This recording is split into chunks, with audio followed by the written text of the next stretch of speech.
नमस्कार सभी का। आपके अपने YouTube channel Divya the inside में आप सभी का हार्दिक स्वागत करता हूं। आज हम बीएड के जो पाठ्यक्रम हैं उसमें जो हमारा सब्जेक्ट लगता है लैंग्वेज अक्रॉस द करिकुलम, यानी पाठ्यचर्या में भाषा, उसके बारे में पढ़ेंगे। और उसी के अंदर हमारा जो टॉपिक रहेगा वो है कॉन्सेप्ट ऑफ लैंग्वेज, यानी भाषा की अवधारणा। भाषा की अवधारणा में हम जो उसके अर्थ है, उसकी प्रकृति है, उसकी विशेषताएं हैं, वो पढ़ेंगे।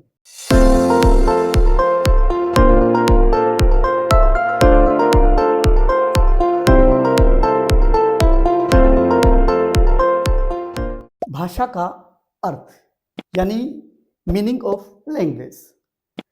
भाषा है क्या? भाषा भाव प्रकाशन का, हमारी जो भावनाएं हैं उसके प्रकाशन का एक साधन है। मनुष्य अपने भावों, विचारों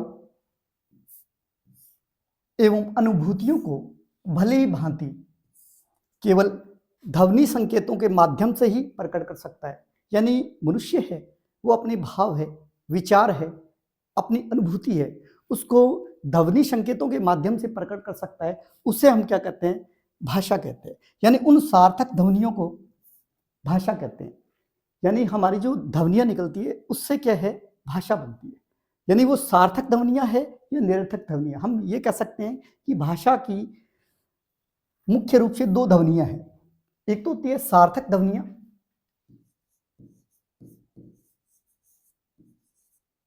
और दूसरी है निरर्थक ध्वनियां। सार्थक ध्वनि वो होती है जिन ध्वनि से कोई शब्द का अर्थ निकलता हो, और जिन ध्वनि करने से उसका अर्थ न निकले वो है निरर्थक ध्वनि। जैसे हम बात करें रोटी, वोटी। अब रोटी एक शब्द है, उसका अर्थ निकलता है, वोटी कोई अर्थ नहीं है। तो रोटी जो शब्द है वो तो होगी सार्थक ध्वनियां, और जो निरर्थक ध्वनि उसके साथ में काम ली जा सकती है। भाषा में हम प्रयोग कर सकते हैं लेकिन उसको भाषा नहीं कह सकते। देखिए भाषा की परिभाषा, भाषा भाव प्रकाशन का एक साधन है। मनुष्य अपने भावों, विचारों और अनुभूतियों को सार्थक ध्वनियों के माध्यम से प्रकट कर सकता है। इन सार्थक ध्वनियों को क्या कहते हैं? भाषा कहते हैं। उसके बाद में हम पढ़ रहे हैं भाषा की परिभाषाएं। यानी जो भाषा है उसकी परिभाषाएं अनेक विद्वानों ने दी है, जिनमें प्रमुख रूप से क्रोंचे के अनुसार, क्रोंचे कहना चाहता है कि भाषा है वो अभिव्यक्ति की दृष्टि से उच्चरित एवं सीमित ध्वनियों का संगठन है। भाषा अभिव्यक्ति की, जो हम अभिव्यक्त कर देते हैं, और उच्चरित यानी बोलकर प्रकट कर सकते हैं, इन ध्वनियों का यानी सीमित ध्वनियों का संगठन है, वो क्या है? भाषा है। तो क्रोंचे के अनुसार भाषा है क्या? भाषा अभिव्यक्ति की दृष्टि से उच्चरित सीमित ध्वनियों का संगठन है। उसके बाद में दूसरी परिभाषा दी है रामचंद्र वर्मा ने। उन्होंने कहा है मुख से उच्चारित होने वाले शब्दों, यानी हम जो मुख से उच्चारित करते हैं शब्द, उन शब्दों और वाक्यों आदि का वह समूह जिसके द्वारा मन की बात कही जाती है वो भाषा है। ये जो परिभाषा है वो दी है रामचंद्र वर्मा ने।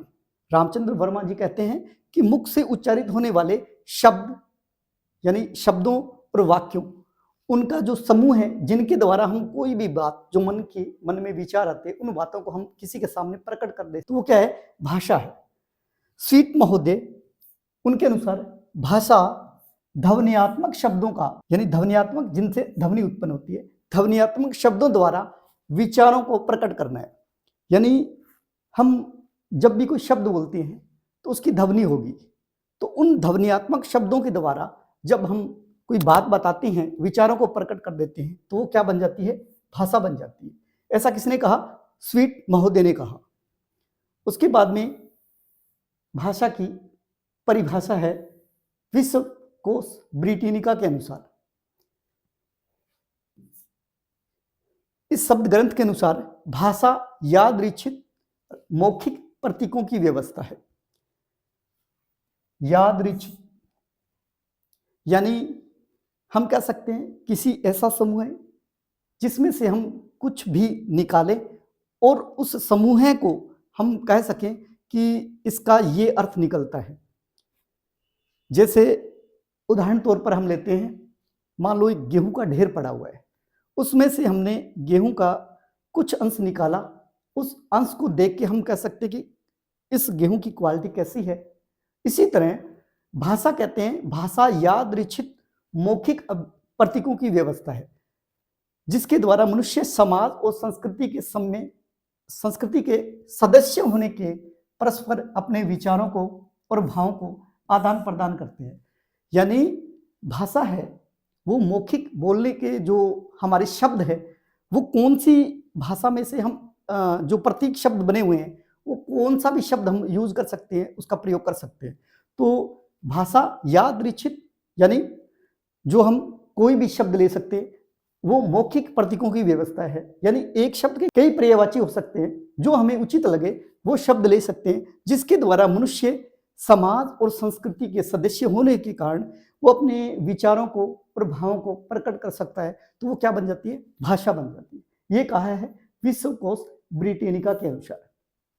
उसके बाद में प्लेटो ने भाषा की परिभाषा दी है। प्लेटो कहते हैं कि विचार है वो आत्मा की मूक या अध्वन्यात्मक बातचीत है। देखिए प्लेटो कह रहे हैं कि भाषा है ना, वो हमारे विचारों की मूक यानी बिना आवाज की हुई, अपने अंदर जो हम भाषा को प्रकट करते हैं तो उससे पहले हमारे मन में कुछ विचार आते हैं, तो वो हो गए मूक भाषा। मूक या अध्वन्यात्मक, जिसको ध्वनि करके देखो हमारे विचार अंदर के, उसको बाद में हम प्रकट करते हैं। तो जो करते हैं उससे पहले जो हमारे मन में विचार आए हैं, तो वो है मूक या अध्वन्यात्मक।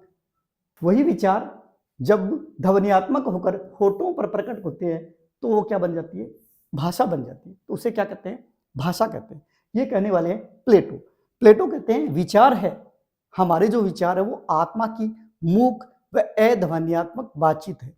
वही जो ध्वन्यात्मक होकर हमारे होठों से शब्द निकल जाते हैं या विचार निकल जाते हैं, तो वो क्या बन जाती है? भाषा बन जाती है। उसके बाद में भाषा की प्रकृति, भाषा की बनावट कैसी है? तो देखिए भाषा वातावरणीय होती है, वंशानुगत नहीं। यानी भाषा है वो हमें वातावरण से प्राप्त होती है, वंशानुगत नहीं है, वंशानुगत नहीं होती। भाषा है वो हमें वातावरण से मिलती है, यानी जिस परिवेश में रहते हैं हम वही भाषा सीख जाते हैं। जैसे बच्चा जिस परिवेश में रहता है या जन्म लेता है, तो उसी भाषा को, उस परिवार उस स्थान की भाषा को बोलना शुरू करके सीख जाता है। यानी भाषा वंशानुगत नहीं है, वातावरणीय है। जिस वातावरण में हम रहते हैं या जिस वातावरण में बच्चा जन्म लेता है, तो उस भाषा को वो सीख जाता है। उदाहरण, अगर बच्चा हिंदी भाषी परिवेश में रहता है तो हिंदी भाषा सीखेगा। अगर बच्चा अंग्रेजी भाषी परिवेश में रहता है तो अंग्रेजी सीखेगा। बच्चा जन्म से किसी भाषा को सीखकर नहीं आता, बल्कि अपने परिवेश के लोगों के विचार संप्रेषण से, यानी विचारों के आदान प्रदान से उस भाषा को अनुकरण के माध्यम से सीख जाता है। यानी भाषा वातावरणीय होती है, वंशानुगत नहीं। भाषा जब बच्चा सीखता है तो पहले सुनता है, फिर बोलता है, उसके बाद में पढ़ना सीखता है,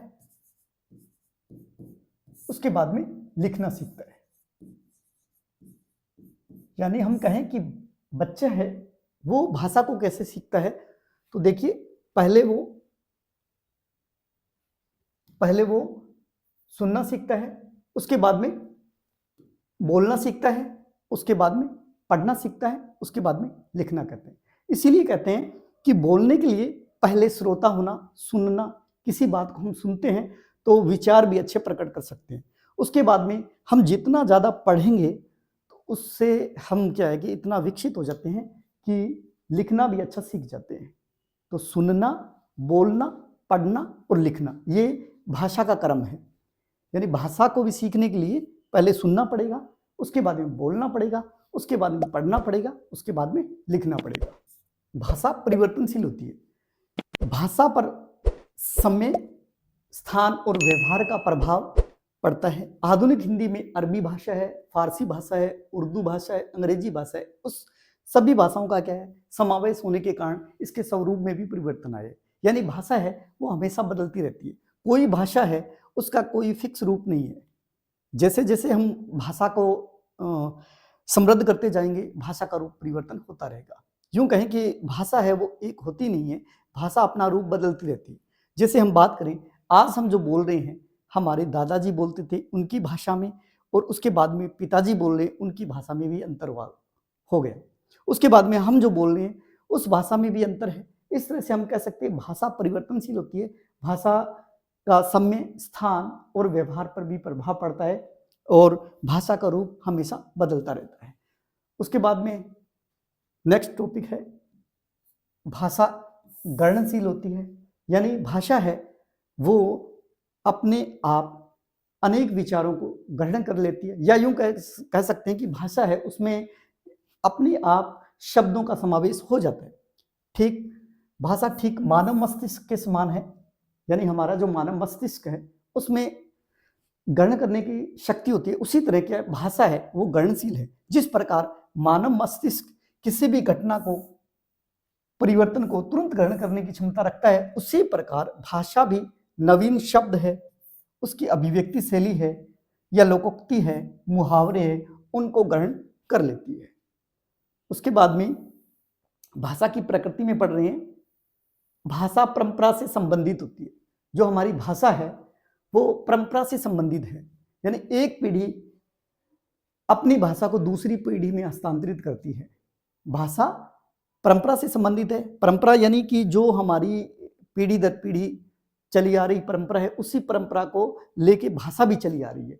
भाषा परंपरा से संबंधित होती है। एक पीढ़ी अपनी भाषा को दूसरी पीढ़ी में हस्तांतरित करती है, अतः भाषा परंपरागत रूप आत्मसात कर लेती है, जिसके कारण भाषा के परिवर्तन के रूप में भी उसके मूल रूप के दर्शन होते हैं। जैसे आज भी हम जो भाषा बोल रहे हैं उनमें कबीर के दोहे, रहीम के दोहे, तुलसीदास की जो दोहे कहें या पद कहें, वो इन काव्य रूप या दोहों की शैली है वो अनुकरण के माध्यम से, या यूं कह सकते हैं कि आज भी हम उनको उसी रूप में गाते हैं। तो भाषा है वो परंपरा से संबंधित भी होती है। उसके बाद में भाषा का रूप उच्चारित होता है। यानी भाषा है उसका रूप क्या है? उच्चारित है, उच्चारण करने।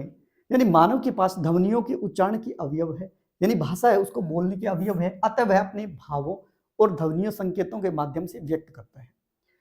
जैसे भाषा को बोलते हैं तो जब तक हमारा ये बॉडी का स्ट्रक्चर सही है तब तक हम भाषा को भी अच्छा बोल सकते हैं। जैसे हम कै, ख, ग ऐसे बोलते हैं कै वर्ग, तो कंठे से बोला जाता है। फिर जैसे च, छ, ज तालव्य है, ये तालव्य हो गए, तो ये जो हमारी जीभ है वो तालु के साथ टच करती है। तो भाषा का रूप भी उच्चारित होता है, और भाषा के उच्चारण के लिए अवयव है। और भाषा है वो अगर हमारा बॉडी का स्ट्रक्चर सही नहीं होता तो ढंग से बोली भी नहीं जाती। तो भाषा के पास ध्वनियों के उच्चारण के अवयव है, अतः वह अपनी भाषा को ध्वनि संकेतों के माध्यम से व्यक्त करता है। यानी भाषा को बोलने के लिए अवयव है हमारे पास, और उस भाषा को हम अच्छी तरह से प्रेजेंट कर सकते हैं। भाषा का रूप लिखित होता है।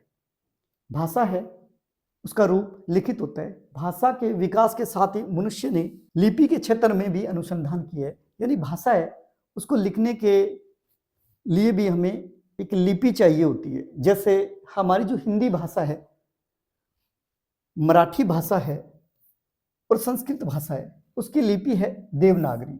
इसी तरह भाषा पंजाबी भाषा है, वो जिस लिपि में लिखी जाती है उसका नाम है गुरुमुखी लिपि, जो कि भारत में है। और ये पंजाबी भाषा पाकिस्तान में बोली जाती है, तो वहाँ जो लिपि है वो है शाहमुखी। इसी तरह अंग्रेजी भाषा है, वो जिस लिपि में लिखी जाती है वो लिपि है रोमन लिपि। इस तरह से हम कह सकते हैं कि भाषा का रूप लिखित होता है। आज हमने इस क्लास में यूं कहे कि भाषा है जो हमारा सब्जेक्ट है पाठ्यचर्या में भाषा, उसमें हमने पढ़ा भाषा का अर्थ, भाषा की परिभाषाएं और भाषा की प्रकृति। जय हिंद, जय भारत।